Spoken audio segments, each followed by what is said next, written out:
जय मित्रांनो, स्वागत आहे आपल्या द गुरुजी यूट्यूब चॅनलवर। मित्रांनो, पवित्र पोर्टल शिक्षक भरती 2025च्या अनुषंगाने जे काही एपीआर उमेदवार आहे तर त्या एपीआर उमेदवारांना संधी देण्यात आली होती आणि त्याच्यामध्ये ह्या ठिकाणी जवळपास 17,098 एवढे जे काही उमेदवार आहे तर ते उमेदवारांनी ऑनलाईन पद्धतीने जो काही अर्ज असेल तर ते अर्ज सध्या बघा भरले होते आणि ह्यापैकी जवळपास जे काही बीएड धारक आहे 9,951 आणि ह्या ठिकाणी 827 एवढे जे उमेदवार आहे तर ते डीएड धारक आहे, म्हणजे एकूण 10,778 एवढ्या उमेदवारांचा जो काही निकाल आहे तर तो निकाल सध्या प्रसिद्ध झाला आहे। आता ह्याच्यामध्ये जे उमेदवारांचं अजूनपर्यंत सध्या बघा निकाल त्या ठिकाणी MSc पुणेला पाठवला नाही, लिंकच्या माध्यमातून जी काही माहिती होती तर ती माहिती भरून निकाल अटॅच करून सध्या पाठवायचा होता।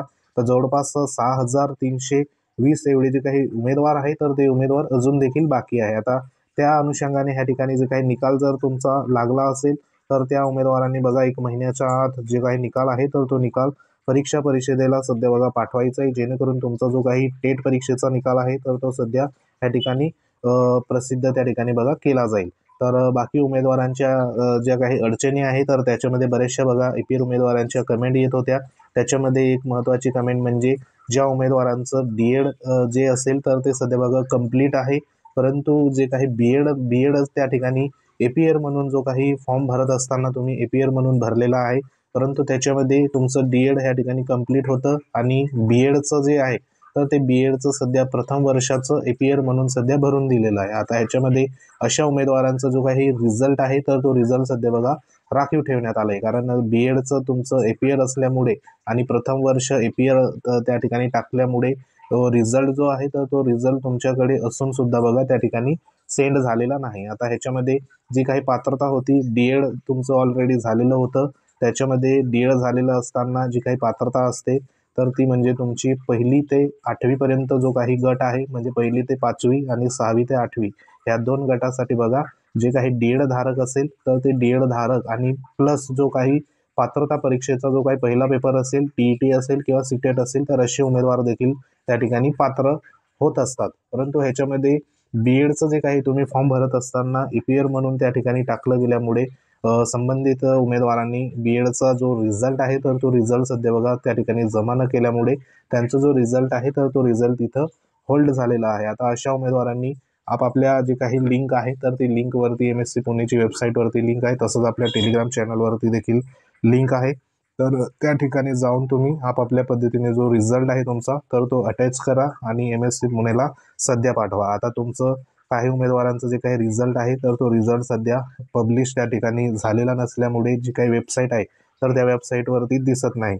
आता तुमचं जे काही नाव आहे तर ते नाव सध्या या ठिकाणी एक लिस्ट आलेली आहे, तर ह्या लिस्टमध्ये तुमचं नाव चेक करायचं आहे। ह्याच्यामध्ये जे सध्या रिझर्व ठेवण्यात आलेला, जो सध्या राखीव ठेवण्यात आलेले उमेदवारांची ही लिस्ट आहे, ह्याच्यामध्ये ज्यांची परीक्षा 27, 28, 29, 30 मे आणि पुढचा जो काही गट होता तो म्हणजे 2 पासून तर 5 तारखेपर्यंत संपूर्ण शिफ्टमध्ये ज्यांची परीक्षा झालेली आहे तर असे डीएड धारक आणि बीएड धारक अशा उमेदवारांची ही लिस्ट आहे ज्यांचा रिझल्ट सध्या राखीव आहे। आता ह्या लिस्टमध्ये 6,000 प्लस जे काही नावं आहे तर ती नावं देण्यात आली आहे, तर ह्याच्यामध्ये तुमचं नाव जे आहे तर ते सध्या बघा चेक करायचं आहे, नेमका रिझल्ट तुमचा होल्ड झाला आहे किंवा नाही तर ह्या नावावरनं तुम्हाला कळणार आहे।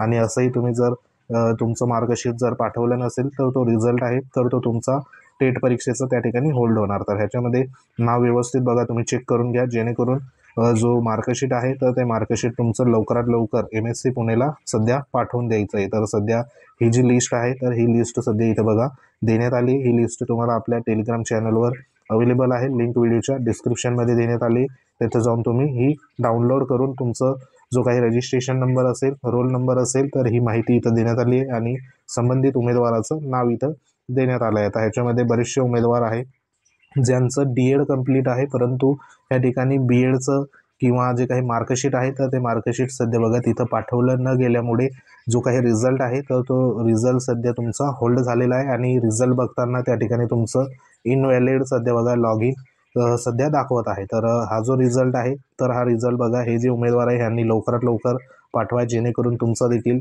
जो काही रिझल्ट असेल तर तो सध्या लवकरात लवकर डिस्प्ले त्या ठिकाणी होऊ शकतो। तर सध्या ह्या अनुषंगाने ही महत्त्वाची जी काही लिस्ट आहे तर ती लिस्ट इथं बघा देण्यात आली आहे। तर रिझल्ट जो असेल तर तो रिझल्ट पाठवून द्या, जेणेकरून लवकरात लवकर या ठिकाणी संपूर्ण उमेदवाराचा रिझल्ट लागल्यानंतर पुढील जी काही पवित्र पोर्टलच्या रजिस्ट्रेशनच्या अनुषंगाने जी कार्यवाही असेल तर ती कार्यवाही मे बी लवकरात लवकर त्या ठिकाणी सुरू होऊ शकते। तर रिझल्टच्या अनुषंगाने या ठिकाणी जशी माहिती दिलेली आहे तर त्या माहितीच्या आधारावर 1 महिन्याच्या आत जो रिझल्ट आहे तर तो रिझल्ट सध्या पाठवून द्यायचा आहे। आता जे उमेदवार ऑलरेडी D.Ed पास आहे आणि B.Edला प्रथम वर्षाला सध्या APR होते, परंतु फॉर्म भरत असताना तुम्ही APR म्हणून सध्या भरला असेल तर त्या अनुषंगाने तुमचा जो मार्कशीट असेल तर ते मार्कशीट बघा तुम्ही पाठवून द्या आणि जो मेल असेल तर तो मेल देखील तुम्ही व्यवस्थित करा। मेलमध्ये जो मजकूर आहे तर तो त्या पद्धतीने बघा, चुकीने जी काही फॉर्म असेल तर तो भरला गेला आहे। कारण आपल्याला सूचना दिलेली होती की जी काही अंतिम वर्षाला आणि अंतिम सेमिस्टरला जे उमेदवार APR आहे, B.Ed असेल किंवा D.Ed असेल तर अशाच उमेदवारांना पुढे परीक्षेमध्ये त्या ठिकाणी चान्स असणार आहे। परंतु काही उमेदवारांनी प्रथम वर्षाचं जे काही ह्या ठिकाणी APR असताना माहिती भरण्यात आली तर अशा उमेदवारांचं त्या ठिकाणी जो काही रिझल्ट आहे तर तो सध्या इथे होल्ड केलेला आहे। खरं म्हणजे APR उमेदवारांचं जे काही शेवटच्या सेमिस्टरला आणि शेवटच्या वर्षाला त्या ठिकाणी अंतिम वर्षाला असायला पाहिजे, जेणेकरून ह्या ठिकाणी टेटचा परीक्षेचा जो काही रिझल्ट आणि जो सध्या तुमचा D.Ed असेल B.Ed असेल त्यांचा रिझल्ट ह्या ठिकाणी फुल अँड फायनल त्या ठिकाणी होऊ शकतो। तर सध्या तरी अशा उमेदवारांनी आपापले जे काही ईमेल आहे तर त्या ईमेलच्या माध्यमातून तुम्ही त्या ठिकाणी तुमचं जे काही एक्सप्लेनेशन असेल तर ते तुम्ही तिथं पाठवू शकतात, जेणेकरून तुमचं D.Ed कंप्लीट असेल आणि B.Edला तुम्ही APR असाल, प्रथम वर्ष असेल तर त्या ठिकाणी तुम्ही D.Edचा क्वालिफिकेशनच्या माध्यमातून तुम्ही त्या ठिकाणी जो काही गट असेल, प्राथमिक गट असेल तर त्याच्यासाठी तुम्ही क्वालिफाय तिथं बघा होऊ शकणार। तर सध्या त्या पद्धतीने ईमेल असेल तर तो ईमेल देखील तुम्ही करू शकता। तर सध्या हे जे 6320 एवढे उमेदवार आहेत तर ह्यांनी लवकरात लवकर रिझल्ट जो आहे तर तो रिझल्ट सध्या परीक्षा परिषदेला पाठवा। लिंक जी आहे तर ती लिंक देखील तुम्हाला आपल्या टेलिग्राम चॅनलवर मिळेल। तर सध्या हे रिझल्टच्या अनुषंगाने महत्त्वाचा या ठिकाणी व्हिडिओ होता। ही जी लिस्ट आहे तर ही लिस्ट तुम्हाला आपल्या टेलिग्राम चॅनलवर देखील अवेलेबल होईल। हे संपूर्ण रिझर्व असलेले उमेदवारांचा हा सध्या बघा लिस्ट आहे। तर याच्यामध्ये आपापलं नाव चेक करून घ्या, जेणेकरून तुम्हाला रिझल्ट जो असेल तर तो रिझल्ट तुमचा होल्ड झाला आहे किंवा नाही ते तुम्हाला कळेल। तर ही एक महत्त्वाची माहिती होती। माहिती आवडली असेल व्हिडिओ लाईक करा, शेअर करा। तुम्ही जर आपल्या चॅनलवर नवीन असाल चॅनलला आवर्जून सबस्क्राईब करा। तुमच्या काही कमेंट असतील कमेंट नक्की करा। तर भेटू आपण नेक्स्ट अपडेटमध्ये। तोपर्यंत जय हिंद, वंदे मातरम।